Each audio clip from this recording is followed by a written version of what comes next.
നമസ്കാരം. 2014 NDA സംബന്ധിച്ചിടത്തോളം, പ്രത്യേകിച്ച് BJPയെ സംബന്ധിച്ചിടത്തോളം വലിയ പ്രാതിനിധ്യമുള്ളൊരു വർഷമാണ്. കാരണം BJPക്ക് ഒറ്റയ്ക്ക് ഭൂരിപക്ഷത്തോടു കൂടി ഇന്ത്യയിൽ ഭരിക്കാൻ പറ്റിയ ഒരു കാലമാണ് 2014. അതുവരെ ഉണ്ടായിരുന്ന UPA സർക്കാരിനെ ഇല്ലാണ്ടാക്കി അല്ലെങ്കിൽ തകർത്തെറിഞ്ഞുകൊണ്ടാണ് BJP രംഗത്ത് വരുന്നത്. തുടർച്ചയായി പിന്നീട് 2019 300-ലധികം സീറ്റുമായി BJP രംഗത്ത് വരുന്നു. പിന്നീട് 2024 വലിയ തരത്തിലുള്ള ഇന്ത്യയിൽ രാഷ്ട്രീയ ഭൂകമ്പം ഉണ്ടാക്കുമെന്ന് പ്രതീക്ഷിച്ച ഒന്നായിരുന്നു. ഇസ് പാർ 400 പാർ എന്നുള്ള വലിയ മുദ്രാവാക്യമൊക്കെയായിട്ടാണ് BJP മുമ്പോട്ട് വന്നത്. പക്ഷേ ബാക്കി വർഷങ്ങളെ പോലെ ആയിരുന്നില്ല. BJPയെ സംബന്ധിച്ചിടത്തോളം 2024 വലിയ പരാജയം അവർക്ക് നൽകി. കേവല ഭൂരിപക്ഷം അവർക്ക് കിട്ടിയില്ല. പിന്നീട് തെലുഗുദേശം പാർട്ടിയുടെയും JDUവിൻ്റെ എല്ലാം സപ്പോർട്ടോടുകൂടി, നിതീഷ് കുമാറിൻ്റെയും തെലുഗുദേശം പാർട്ടിയുടെ എല്ലാം സപ്പോർട്ടോടുകൂടിയാണ് പിന്നീട് BJP കേന്ദ്രം ഭരിച്ചത്. പക്ഷെ അതിന് മറുപടിയായി BJP പിന്നീട് പല സംസ്ഥാന തെരഞ്ഞെടുപ്പുകളിലും വിജയിക്കുകയും സംസ്ഥാനത്തിലെ മറ്റ് രാഷ്ട്രീയ പാർട്ടികളെ വിഭജിക്കുകയും അവിടുന്ന് MLA-മാരെയും MP-മാരെയും പർച്ചേസ് ചെയ്യപ്പെടുകയും ചെയ്തായിരുന്നു. ഇത്തരത്തിലുള്ള വലിയ രാഷ്ട്രീയ ചാണക്യതന്ത്രത്തിൻ്റെ ഇമേജുള്ള ഒരു നേതാവാണ് നരേന്ദ്രമോദി എന്നുള്ള വിഷയത്തിൽ ആർക്കും സംശയമില്ല. ഇന്ത്യക്ക് വലിയ തരത്തിലുള്ള രാഷ്ട്രീയ ബന്ധം ഒരുപാട് രാജ്യങ്ങളുമായിട്ട്, ഫ്രാൻസുമായിട്ട് വളരെ നല്ല ബന്ധം പുലർത്താൻ പറ്റുന്നു. ഇറ്റലിയുമായി ഇന്ത്യക്ക് രാഷ്ട്രീയത്തിൽ ഇൻ്റർനാഷണൽ റിലേഷൻഷിപ്പിൽ വലിയ തരത്തിലുള്ള ബന്ധം പുലർത്താൻ പറ്റുന്നു.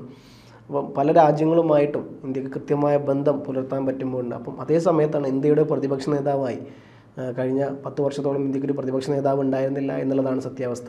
പക്ഷേ ഈ പ്രാവശ്യത്തെ 2024 ഇലക്ഷനിൽ 99 സീറ്റുമായി കോൺഗ്രസ് വരികയും അങ്ങനെ കോൺഗ്രസ്സിന് പ്രതിപക്ഷ നേതാവായി രാഹുൽ ഗാന്ധി മുമ്പോട്ട് വെക്കുകയും ചെയ്തു.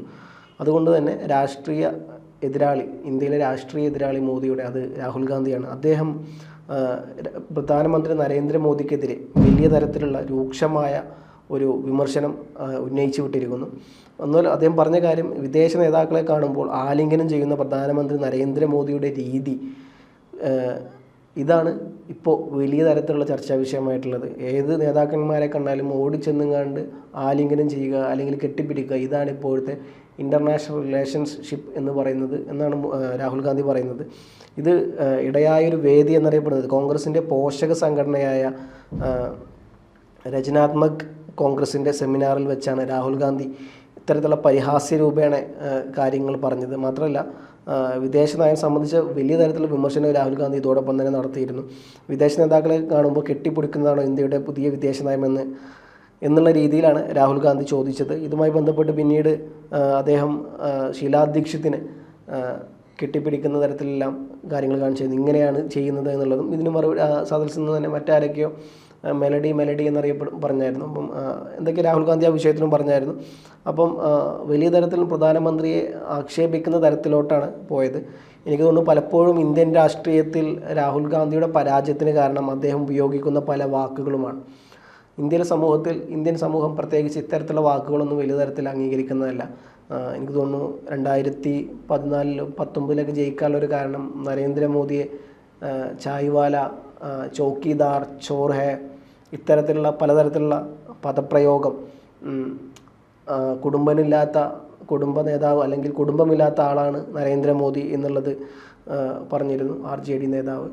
അപ്പം ഇതെല്ലാമാണ് നരേന്ദ്രമോദി എക്കാലത്തും രാഷ്ട്രീയ ആയുധമായുള്ളത്. അപ്പം നരേന്ദ്രമോദി ഇതിന് പറഞ്ഞത്, നിങ്ങൾ പറഞ്ഞത് ശരിയാണ്, എനിക്ക് കുടുംബമില്ല, പക്ഷേ എൻ്റെ കുടുംബം അത് ഇന്ത്യക്കാരാണ്. ഇന്ത്യയിൽ വരുന്ന 130-150 കോടി ജനങ്ങളാണ് എൻ്റെ കുടുംബം, അവർക്ക് വേണ്ടിയാണ് ഞാൻ ജീവിക്കുന്നത് എന്നുള്ള രീതിയിൽ പറയുകയും അത് വലിയ തരത്തിൽ ക്രെഡിറ്റായി എടുക്കുകയും അത് വോട്ടാക്കി മാറ്റാൻ മോദിക്ക് സാധിച്ചു എന്നുള്ളതാണ്. പലപ്പോഴും കോൺഗ്രസിൻ്റെ തോൽവിക്കുള്ള പ്രധാനപ്പെട്ട കാരണം കോൺഗ്രസ് നേതാക്കന്മാർ തന്നെ അഴിച്ചുവിടുന്ന പലതരത്തിലുള്ള വാക്കുകളാണ്. അപ്പം ഇത്തരത്തിൽ വലിയ തരത്തിലോട്ട് കാര്യങ്ങൾ വരുമ്പോൾ ഒരുപാട് സ്ത്രീവിരുദ്ധ ആരോപണം ഇതിലുണ്ട് എന്നുള്ളതൊക്കെ പറയുന്നത്. കാരണം ജോർജിയ മെലോണിയെ കെട്ടിപ്പിടിച്ചോ എന്നൊക്കെയുള്ള രാഹുൽ ഗാന്ധിയുടെ പരാമർശം സദസ്സിലുണ്ടായി എന്നാണ് പറയപ്പെടുന്നത്. അപ്പം ഇതെല്ലാം BJPയെ ചൊടിപ്പിക്കുകയും BJP പരസ്യമായി രംഗത്ത് വരികയും മാത്രമല്ല, രാഹുൽ ഗാന്ധിയെ സംബന്ധിച്ചിടത്തോളം പരസ്പരം നിരന്തരമായി മോദിയെ ട്രോളുന്ന ഒരു സമ്പ്രദായമുണ്ട് ഇന്ത്യയിൽ. എനിക്ക് തോന്നുന്നു രാഹുൽ ഗാന്ധിയുടെ പരാജയത്തിന് പ്രധാനപ്പെട്ട കാരണം അദ്ദേഹം മോദിക്കെതിരെ എടുക്കുന്ന പല നിലപാടുകളുമാണ്.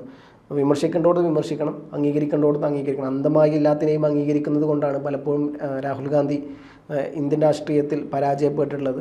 പക്ഷേ മോദിയെ സംബന്ധിച്ചിടത്തോളം മോദി മാത്രം നല്ല നേതാവാണ് എന്നുള്ളതൊന്നും ഞാൻ പറയുന്നില്ല. മോദിക്കും വലിയ തരത്തിലുള്ള തോൽവികൾ അല്ലെങ്കിൽ വലിയ തരത്തിലുള്ള പോരായ്മകൾ അന്താരാഷ്ട്ര രാഷ്ട്രീയത്തിലുണ്ടായിട്ടുണ്ട്.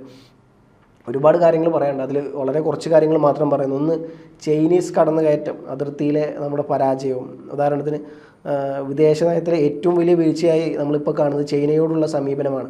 2020 ലഡാക്കിലെ ഗൽവാൻ താഴ്വരയിലുണ്ടായ സംഘർഷം, അതുമാത്രമല്ല ചൈനീസ് കടന്നുകയറ്റം, മാത്രമല്ല LACകളും അതുപോലത്തെ പെട്രോളിംഗ് പോയിൻറ്റ്സെല്ലാം ചൈനീസ് കടന്നുകയറ്റം ഉണ്ടായി എന്നുള്ളത്, അവിടെ പിടിച്ചടക്കി എന്നുള്ളതൊക്കെ പലവട്ടം വലിയ തരത്തിലുള്ള രാഷ്ട്രീയ വിവാദമായിരുന്നു.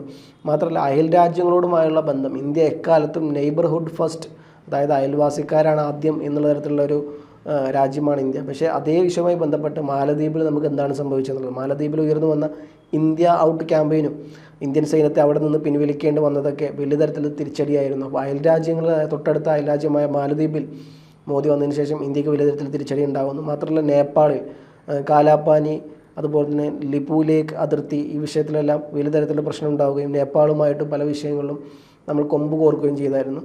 ഇതും കൂടാണ്ട് ശ്രീലങ്കയുമായി ബന്ധപ്പെട്ട പല വിഷയങ്ങളും നമ്മൾ ബന്ധം ഇല്ലാണ്ടായി. ഇതും കൂടാണ്ട് ബംഗ്ലാദേശുമായി ബന്ധപ്പെട്ട ഷെയ്ഖ് ഹസീനയുമായി ബന്ധപ്പെട്ട കാര്യത്തിൽ ഇവിടെ ബംഗ്ലാദേശിൽ പ്രശ്നം ഉണ്ടായി കഴിഞ്ഞപ്പോൾ ഇന്ത്യയിൽ താമസിക്കാനുള്ള അനുവാദം കൊടുത്തതും വലിയ തരത്തിൽ പ്രശ്നം ഉണ്ടായി. അപ്പോൾ ഇത്തരത്തിൽ ശ്രീലങ്കയെ തെറ്റിച്ചു, അതുപോലെ തന്നെ ബംഗ്ലാദേശിനെ തെറ്റിച്ചു, നേപ്പാളിനെ തെറ്റിച്ചു, മാലദ്വീപിനെ തെറ്റിച്ചു. പിന്നെ തൊട്ടപ്പുറത്ത് ഇനിയുള്ളത് ആരാ, നേരെ തലക്ക് മുകളിലായിട്ട് പാകിസ്ഥാനുണ്ട്, അവരായിട്ട് ഓൾറെഡി നമ്മൾ ഉടക്കിലാണ്. പിന്നെ ഉള്ളത് ചൈനയാണ്. ചൈനയും പറയേണ്ട, ഇന്ത്യയുടെ ഏറ്റവും വലിയ ശത്രു എന്നറിയപ്പെടുന്നത് ചൈന തന്നെയാണ്.